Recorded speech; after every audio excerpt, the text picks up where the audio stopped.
This evening's Dharma talk is titled Velcro Conclusions, Sticky Conclusions.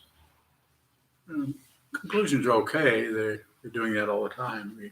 This happens and that moves and this moves, goes over there, and then we have little conclusions all the time. Just the nature of thinking to have that occur. But then the self-centered mind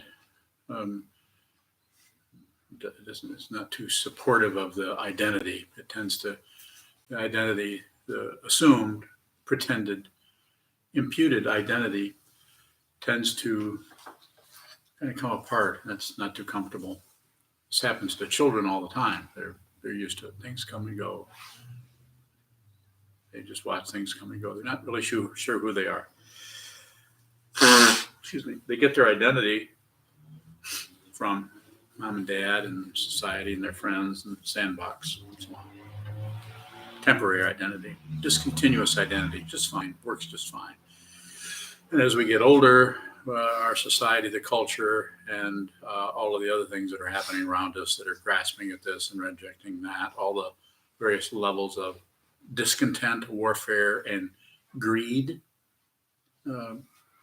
recondition us to grasp at something, lock down on something. This happens, sometimes we talk about the 12 links on the chain of existence, starting with ignorance and ending in sickness, old age, and death. And the one we're talking about here is number 9, upadana, grasping, fixation. And what comes up, we can like it or dislike it or be oblivious to it, but it's a grasping and clamping down on it that creates the difficulty that leads to the next, the 10th one, which is called bhava, or becoming. In other words, where we try to get what we were after just before, and we lost it. So now we grasp at that again. And then, of course, right after bhava comes birth. Please don't believe any of this, and don't look away from it. Study it. Don't gather information. Please don't come to conclusions about anything. You're just fine with no conclusions. If you don't find conclusions, they'll find you. Scary, huh? This is what Dogen talked about in the 13th century. You go after it. If you conclude, if you go after it, this is delusion. If you judge anything, anybody, I don't care if it's correct or incorrect, but if you go there, you're creating a further duality called me and them guys. My wonderful self, those poor wretches. Or I really suck. I can't get anything right. And why does everybody else succeed and I can't? You know what I'm talking about. You see it in other people all the time.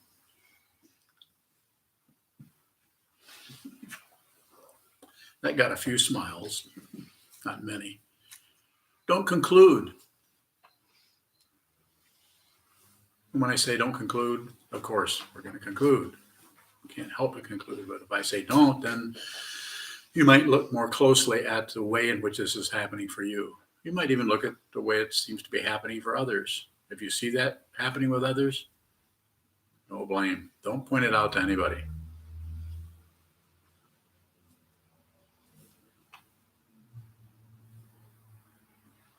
It's tempting, though, isn't it? When you see somebody that obviously incorrect, to say, you might want to reconsider buying that Pontiac.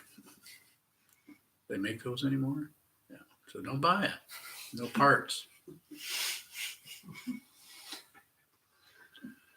I were going to buy a car and I didn't care about parts, I'd buy a Studebaker.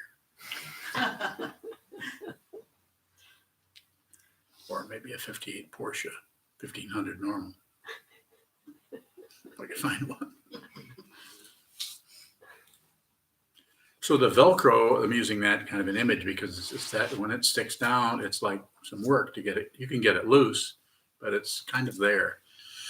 Rather than disconnect it like you can with Velcro, I would say just if you notice that you're fixated on something or you're clamping down on something or something some thought pattern just keeps coming around in review. It's like comes on stage right and goes off stage left and right back on stage right again. Here it is again, 15 minutes later, 15 hours later, 15 seconds later, or maybe it doesn't even leave. Maybe it says, yeah, I'm leaving. And then the next thing you know, but I wanted you to see this part of the way I was thinking about this.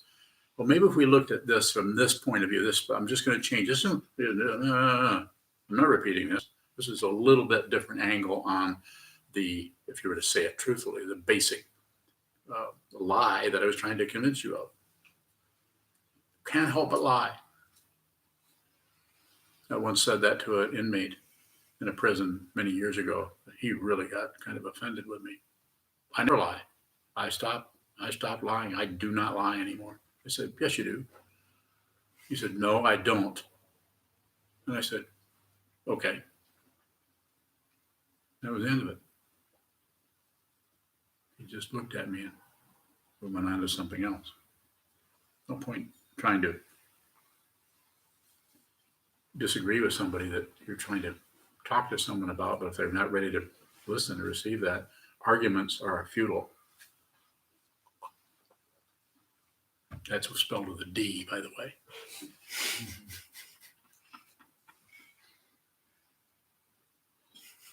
I'm not saying we shouldn't convince, or if a person's open to it, so then have a discussion about this and that. But if there's no openness to it, then just zip it. Don't proclaim anything. And if you, as you have heard me say many, many times, the way we deal with this kind of Velcro thinking or Velcro thoughts or Velcro conclusions is to observe it. So you can see the way, and I have to do this kind of visually, you can see the way in which the conclusion or the attachment of the Velcro, the way that is, see every single little Velcro hook, that is the way that it is on there.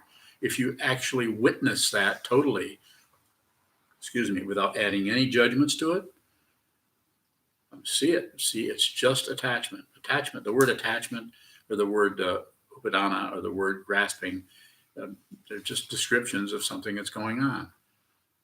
Not good, not bad. But if you see the way that happens, then this is the interesting part. If in the context of dependent origination, which means 15 zillion things to the 100th power, is there such a thing? Where's a magician? I mean, a mathematician. Mathematician might as well be a magician to me, because I'm just blown away by the way people take 3 or 4 little scribbles and do something and then figure out how to make something that has nothing to do with numbers. How do they do that?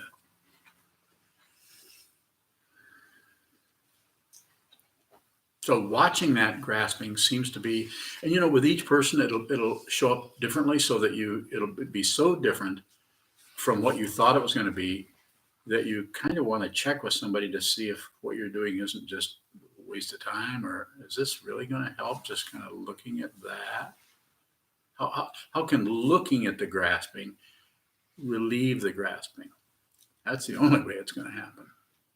Because if you pull it apart, you could say prematurely, then it's you just think you've pulled it apart, but all you've done is changed this dynamic.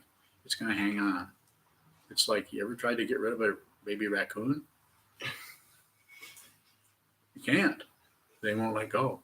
They're very similar to baboons or rhesus monkeys or cynos or African greens or macaques. Sounds like I know a lot about monkeys. That's all I know, just their names. So actually look at that. And then we could go back through the 12 links and talk about something earlier that happens, which is when there's contact, there is sensation or feeling. Look at the feeling, but don't necessarily abandon the feeling for what the feeling is about. So this is 7 and 8. Remember the names of those? Anybody? So 6 is contact. 7 is Vedana or feeling. Is that correct? Or is it 8? Where are my scholars? So anyway, the idea is that we have a feeling and we have a desire about that to get rid of it or to get more of it, or a feeling that we're not concerned with it. And that seems to be the mechanism. You can actually look at it right there. You can bring the awareness right down to the actual desire. You don't have to get rid of anything. If you see it, then you'll operate. You won't get rid of desire, but you won't be you won't be chained to it.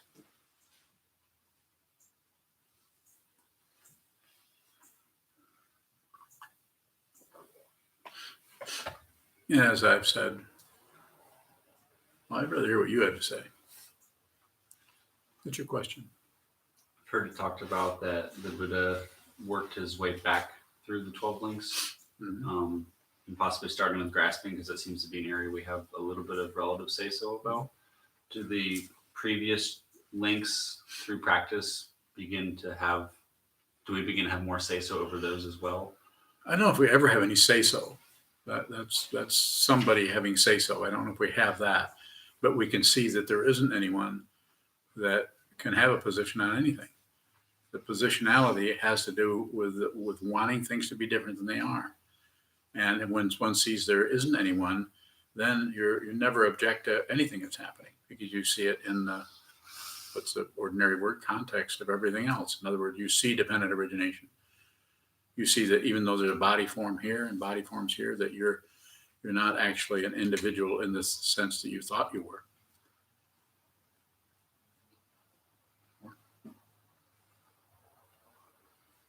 Questions? Choose. Said something about if we bring our awareness to the desire, we won't be chained to it. What chains us to our desires? Desire, wanting something, reaching out to something else. Have a desire, the desire is fine, but then when we want to get rid of that feeling of desire by fulfilling it, so then we move away from it. So just stay with the desire.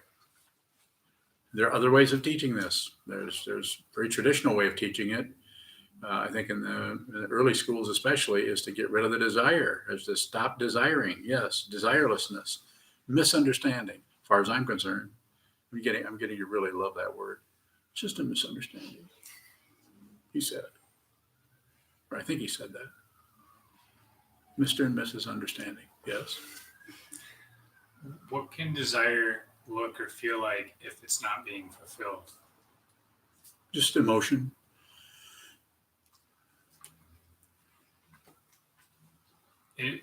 Any emotion? Well, it's going to be emotion. It's probably going to have some content to it. Like, I don't really want that. Some kind of me feeling. I want that. The desire there's no solid self there, then it may have some kind of a momentum behind it, and it may not.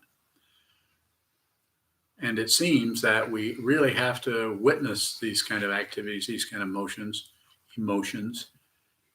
in order to really understand how that works, so that we can take away the fuel lines. More. What are the fuel lines? What do you think?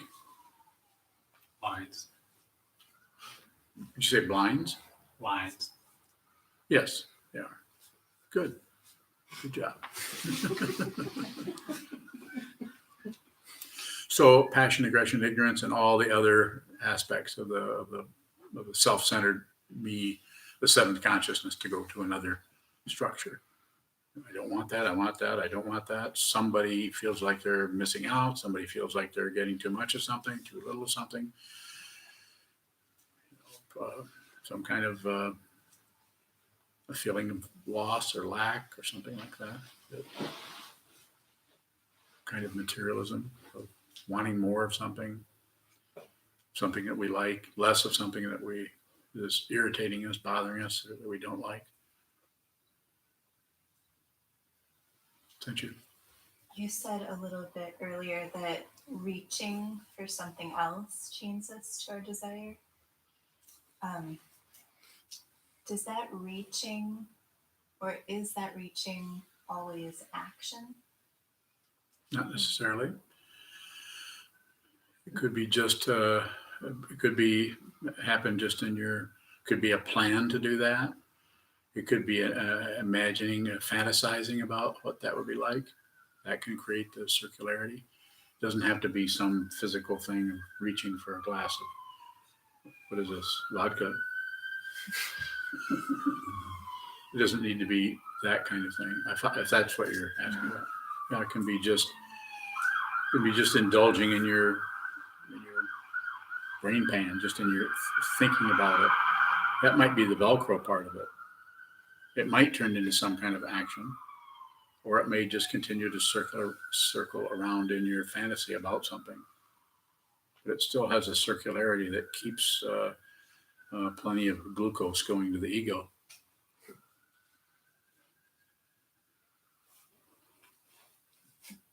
No, I don't know anything about glucose. Jessica? Are thoughts actions in the karmic sense? Yes, they are. Oh. Interesting area, though, to watch what the thoughts push and pull and how they go in circles and how they gravitate or how they grasp at this and reject that, grasp this. That seems to be the Velcro part of it. Sure. Is sometimes you talk about weaning ourselves off entertainment by sitting. Seems Yes. to be like a side product of it. Is it important to actively wean ourselves off entertainment, off the cushion? I think that's pretty individual. The thing that's specific to everybody is I think it's a good idea that everybody should just pull the plug on the food processor mind, to sit down and hold still and watch the movement. I think that's pretty good advice for everybody. Recommendation, or if you want to train your mind, if you're tired of being crazy. But off the cushion, then we're back into the kind of collective karma and individual karma that should be looked at more closely. So to some extent, I think less is better in that area, because then if you do too much in that area, there's too much of a self-improvement kind of thing happening. And of course, that's anything all compounded things are going to be uncompounded. So don't necessarily create anything new as further stuff to overcome or undercome or whatever, no accomplishment. So it's better to just, the way it looks, to just watch that. That being said, if you have a situation like we have here, and you have someone to talk to about your personal practice and talking to me, I might suggest something that you do, especially if you ask me about it. Then I might suggest that you do something else with post meditation, and it might be something that would surprise you. It might be something that would feel totally appropriate. It might be something that would feel like, I want to do that, like painting a roof, stuff like that. So I think it varies a lot. With the analogy of looking at the hand grasping, and then once you see it, it falls away. I'm wondering if do we have to relatively get better, or does there have to be a dropping away to see clearly? I think there may be a dropping away and there may not, but the clarity tends to work in ways that are not, you're not able to predict through the self-centered ego mind. But at some point when you're softening up towards your own, you're making friends with yourself, is the way Trungpa Rinpoche would have talked about it. You're no longer at war with your negativity. So therefore you realize that that's fine. Let the negativity be there. It might be if you were to put it into words, which is not necessary to do, you might be willing to be okay with your negativity. It's interesting that if you're kind of okay with your own negativity and you kind of no longer fighting with yourself, very interesting how everybody else's negativity looks a lot softer and a lot more. You can see more of why people are functioning the way they are, because they're unhappy. So therefore, and you're maybe not quite so unhappy because you're no longer fighting with yourself. As I sometimes say, as I always say, don't miss your life by trying to pretend to be somebody else. Yes. Is the opposite of that true? If we are giving ourselves a hard time, then other people are going to feel or seem more aggressive or negative? Yup. If you're having a hard time with this, one of the things that people often do that I've done is to try to shut down on that. But if you shut down on it, it just goes, so to speak, goes underground and comes out at the end of your finger. It's them. They're the problem. They're the person. And you may, I mean, relatively may be correct. They may be having a difficult time, but this is not really helpful to do this to somebody who's having a hard time. I don't care if they're 3 years old or 30 years old. It's not helpful. People already are having their negativity. They don't need you to come out or me to come out and jab at them about it. But if you're just tired of jabbing at yourself and you're critical of yourself, sometimes it's just a matter of just a subtle nuance to whether you're suddenly blaming others. I'm not just saying you, but I mean anybody.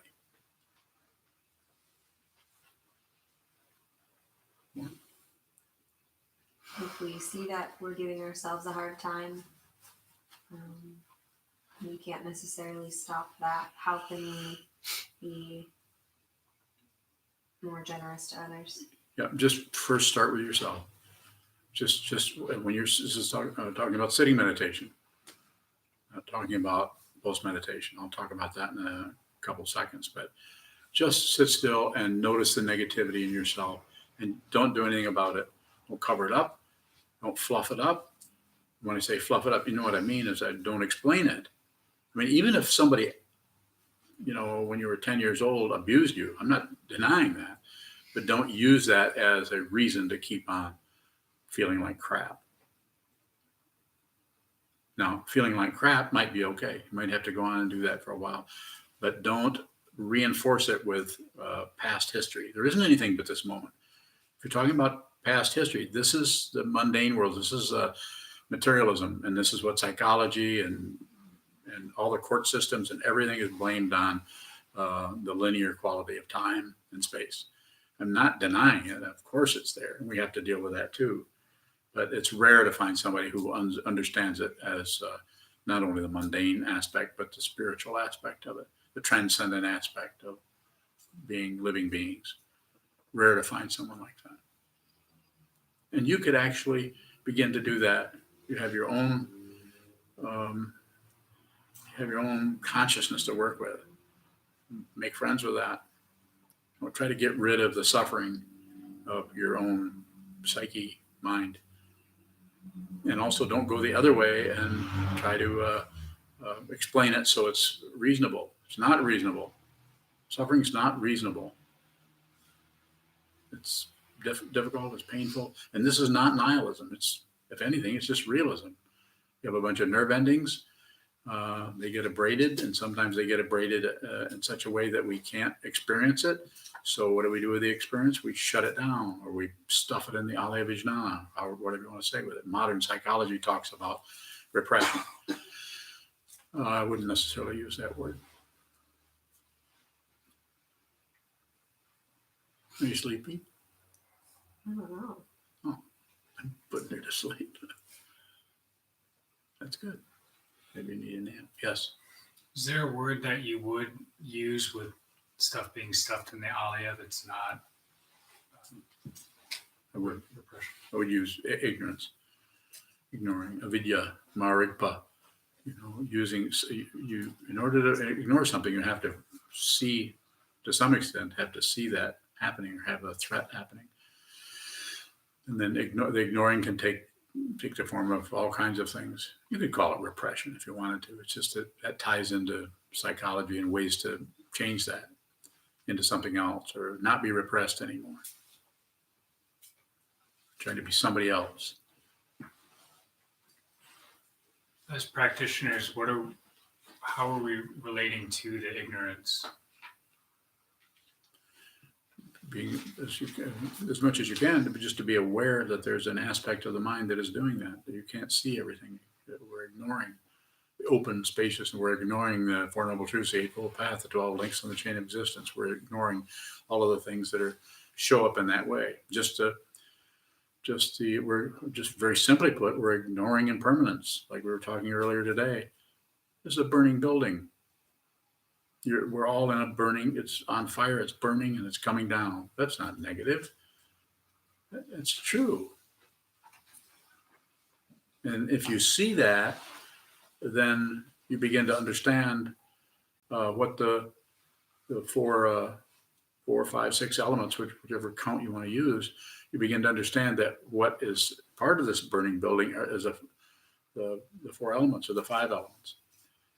And then if you continue to look at this, you'll see that who you are is not separate from that and not the same as that. It needs to be a realization with each person. If that's a realization, you won't have any more questions.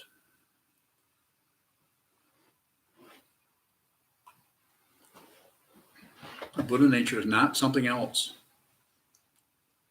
It's something that you're ignoring.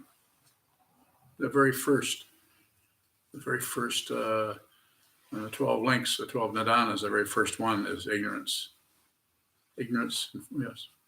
Is Buddha nature affected by the burning?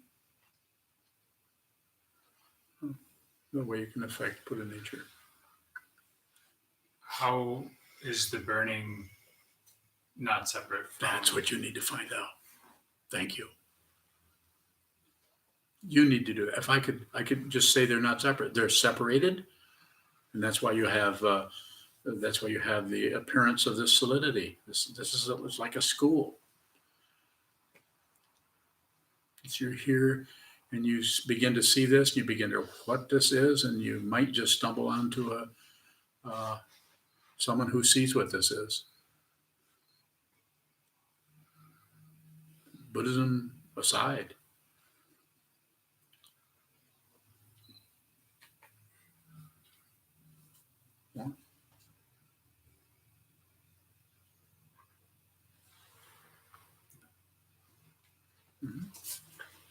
Jim Johnson from Muskegon has a question. Yes. Hello again. When we're navigating our attachments, how important is it to keep the middle way in mind? Are there useful attachments? Well, Jim, you could get attached to that Roxu you're sewing.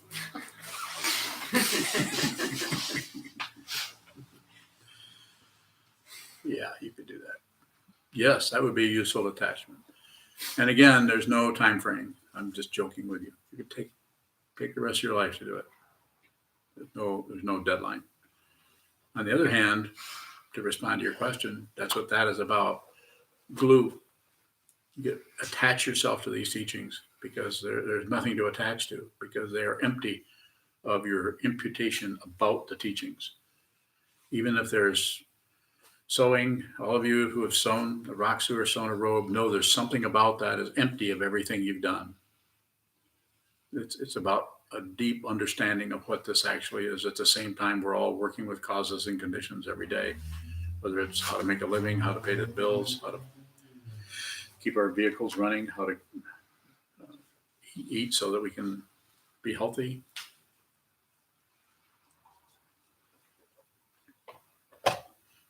I could talk more about that, but I'm sure there are some attachments that are workable.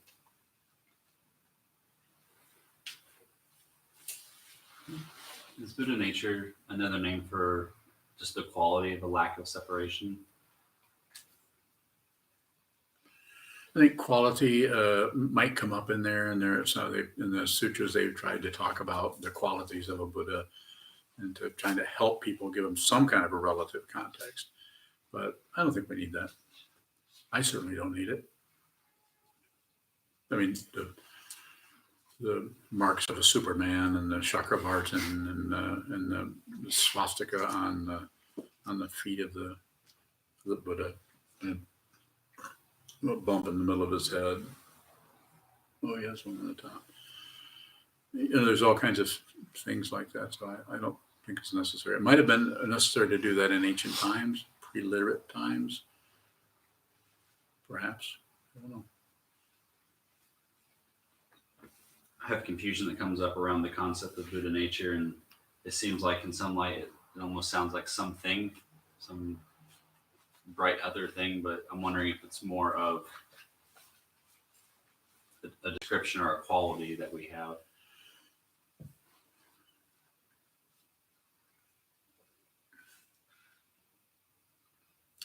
So let me respond to it this way. It's something you are. It's not something you have. So it's something you are. You are that. So there's no the qualities or might be some stair steps or fancy railings or something, but it's and that may be necessary, like the Raksu or the robe or the Zendo or the meditation hall or the Sangha or the conceptual Dharma that's we study here every day, and that this old man is endeavoring to talk about, and the teaching person, and but and there are texts and sutras that talk about the qualities of Buddha nature, but I don't even remember what they are. If you see it, you won't have any questions. And it's not even something you see so much as something that you just understand. It's such a simple, just a simple understanding. It's like that. And the whole world turns upside down. Choo-choo. Greg from the UK has a few questions. Very good, Greg. Post meditation, how do we deal with pushy people that challenge us, wanting us to be somebody else than who we are, especially when uncomfortable feelings come up? Push him back, hit him with a club. Oh, don't do that. I think that's not such a bad question. It might sound kind of over the top, but it's quite often we have feelings like that with the world. And I would say, what I say over and over again, train your mind so that you don't get drawn into that talk about Velcro. The world is just spinning crazily. Not only say the good guys, so-called good guys, but the so-called bad guys. And not only the so-called bad guys, but the so-called good guys. I mean, there's so much Velcro swinging around out there that best to stay home and look at the wall. Because if you get up and go into that world with your own, as you've heard me say over and over again, with your own unexamined, under your third rib down, or where maybe your own unexamined or unacknowledged aggression that you might have started stuffing when you were 6, 7, 8 years old, or 3 lifetimes ago, from somewhere else. That is still here. The else is not there. The else is here. And if you go out, then I've said this many times, but it's like you resonate with that aggression. Until you face really intense aggression, and we all know if you watch the news even a little bit, you can't get away from it. It's just pretty horrible. And it's not only it's horrible the way it's turning upside down, not only with whole nation states, but with individuals in those. People are becoming, because they resonate with so-called leaders, or what do they call these people that want to control everybody? Those guys. Resonate with that kind of thing, and then there's some kind of validation on people's feelings, like you have to be me, I just have to express myself, I've had enough of this, I'm gonna do something terrible and show people that I'm just not gonna put up with whatever it may be. And that might be directed towards you. You should be this, you should do that, you shouldn't do this, you should join me, you shouldn't believe what you believe, your beliefs are wrong. It's this kind of thing is all over the place. It's rampant. And so I would say, to respond more directly to your question, it's difficult to do, but insofar as you can, train your minds. Find some time to spend away from that, so that when you do what we call post-meditation, or in the world, in your job, around your family, around your friends, or around your enemies, or around people who are fit the description that you just used of, I can't remember exactly how it went, but it came across. And I would say, so that when you meet those people, that your mind is trained in such a way that instead of immediately going to war with them, or going to peace with them, you know what I'm saying? I'll tell you what I'm saying. Either fighting with them, or going the opposite way, thinking that you're at peace and they're at war. This is just ignorance, and it's an extreme form of hidden pride. When we think of ourselves, even in our own private mental processes, our own mind space, we have a sense that we're superior to people who are. You're not superior. Everything that goes around comes around, and if you're laminated to samsara, which you are, if you're a human being, you're stuck here for a while. It's just a mundane world. The spiritual path is not available many places, even places that proclaim spirituality. If you go in and listen to what they're talking about, it's not exactly that. It's more a highfalutin kind of egocentrism, to use a psychologist's word. So what I would say, is it Greg? So I would say, Greg, is that if you can strengthen your awareness of space, you could say, to be more aware of the space in which things occur, including these assholes, then you can see the karma deeper. You can see the causes and conditions that arise behind this person, that they're miserable and they're totally frightened. This doesn't mean you have to, give them a big hug or anything, but you get at least to have an idea of why that kind of crap is coming at you, because that's how they get rid of that negativity, that fear, is by throwing it at you, by shooting it at you, or if they're in charge of a whole country, by bombing you. It's just, that's why the warfare that needs to be seen is, where is it at? Is it here or is it there? Somewhere. One of those chakras is full of karma stones.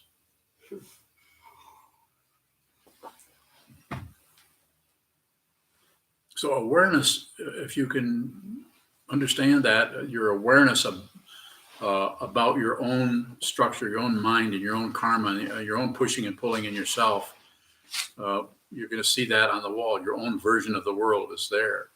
And when you get up off the cushion, because you've spent some time, you could say, stretching your awareness, that same open awareness, you might not feel more aware because things might look worse.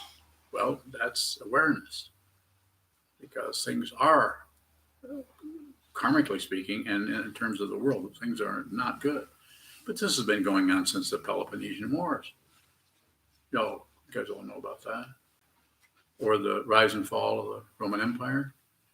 It's just more of the same, coming and going. Worlds come and gone. There have been, according to the Buddhist teaching, there have been billions of worlds coming and going. This is just one of them. This doesn't mean you shouldn't vote. Yes. Bhaskar had a question, but he thinks you just answered it. That Bhaskar. So I ask anyway. You should ask. Because I'll say it totally different. He said, I wanted to follow up on Junshu's question about dealing with our negativity. And you said you would talk about how to deal with that off the cushion, but he didn't hear you complete that. So now that you're talking to Bhaskar. Let's see. How would Bhaskar best receive this? Let's see. I should say it in Sanskrit. No, I can't.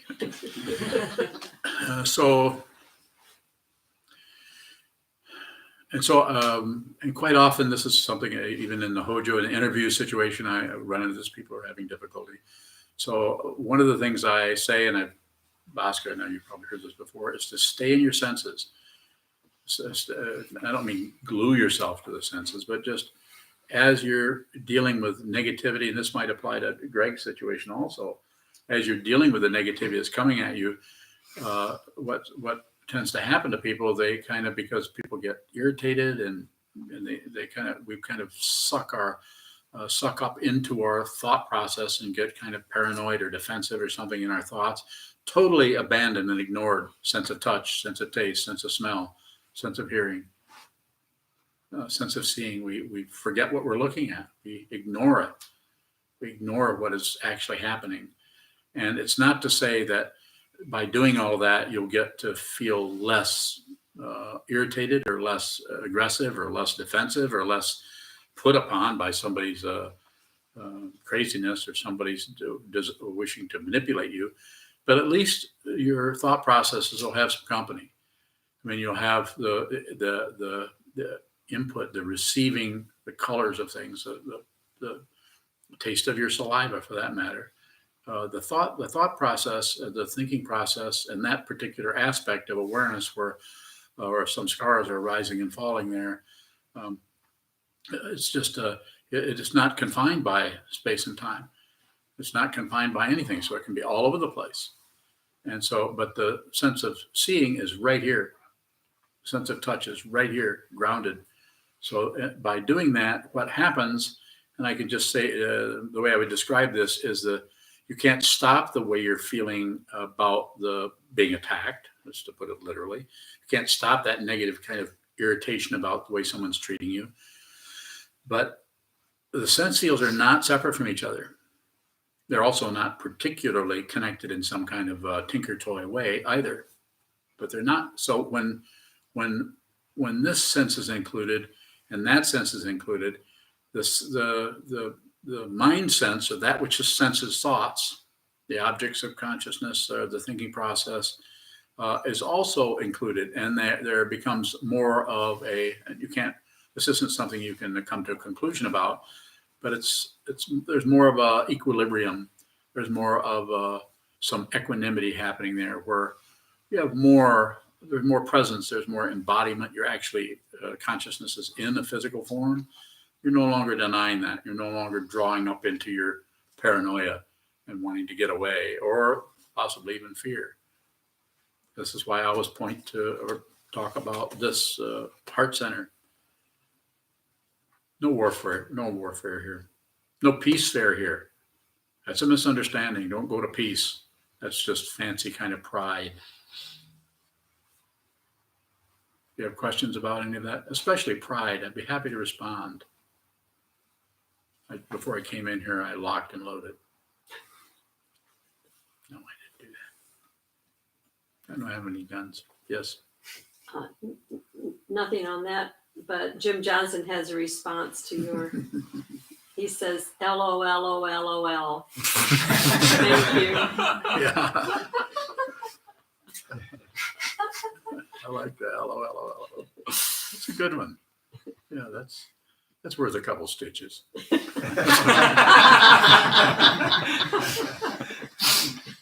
response. We have a few minutes if there are some final questions.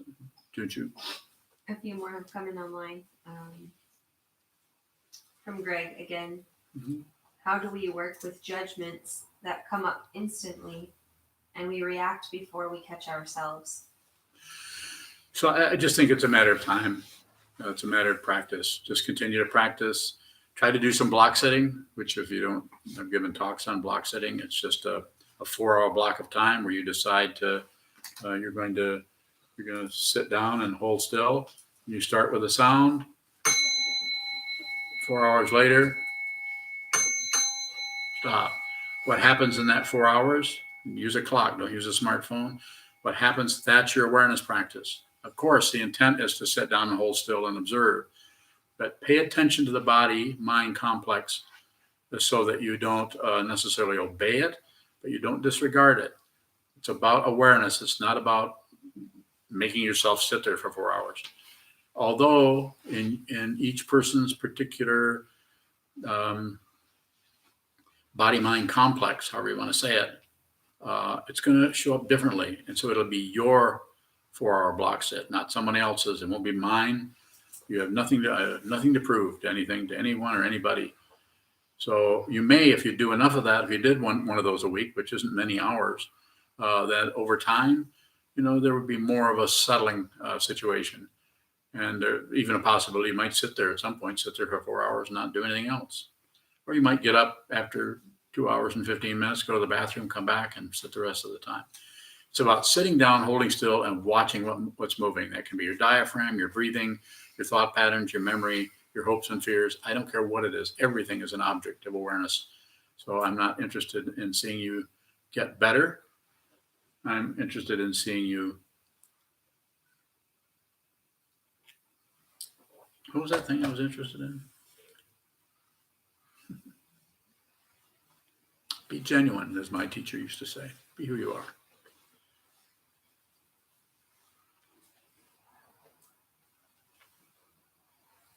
One more, if you have one more. Anywhere? Go ahead. Oscar says, thanks, that helps. Indifferent from advice to Greg. I did good.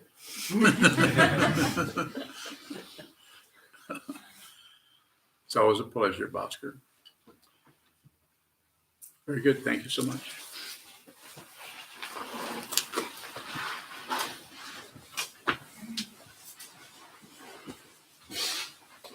We'll stand and dedicate the merit in the back of our chant books. Again, another reminder that we're always grateful for your financial support, which can be done through PayPal online. And also take checks in the mail, cash. Thank you. May the merit of this penetrate into all places, so that we and every sentient being together can realize the Buddha's way. Ji-o san chi chi-fu. Shi-son bu sa mo-ko sa. Mo-ko ja-bu-ro-mi. The 10 directions, the 3 worlds, all Buddhas, all venerable ones, Bodhisattvas, Mahasattvas, the great Prajna Paramita.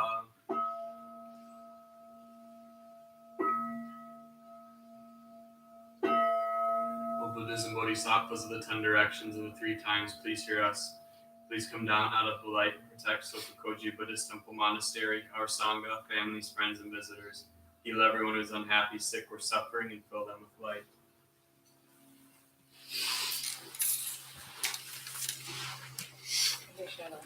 You know what I did differently, but I just tried to stay down the bell.